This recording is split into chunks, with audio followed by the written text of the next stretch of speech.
شروع کرتا ہوں اللہ کے نام سے جو بڑا مہربان نہایت رحم والا ہے۔ ابو الزناد نے بیان کیا، ان سے ربیعہ بن حارث کے غلام عبد الرحمن بن حرمزہ عرج نے بیان کیا کہ انہوں نے ابو ہریرہ رضی اللہ عنہ سے سنا اور آپ رضی اللہ تعالی عنہ نے نبی کریم صلی اللہ علیہ وسلم سے سنا۔ آپ صلی اللہ علیہ وسلم نے فرمایا کہ ہم دنیا میں تمام امتوں کے بعد ہونے کے باوجود قیامت میں سب سے آگے رہیں گے، فرق صرف یہ ہے کہ کتاب انہیں ہم سے پہلے دی گئی تھی، یہی جمعہ ان کا دن تھا جو تم پر فرض ہوا ہے، لیکن ان کا اس کے بارے میں اختلاف ہوا اور اللہ تعالیٰ نے ہمیں یہ دن بتا دیا، اس لیے لوگ اس میں ہمارے تابع ہوں گے۔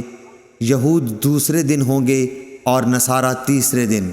صحیح بخاری حدیث نمبر 876۔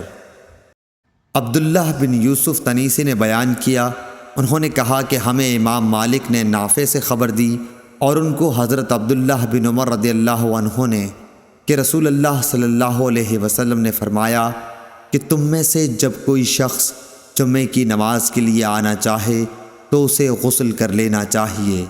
صحیح بخاری حدیث نمبر 877۔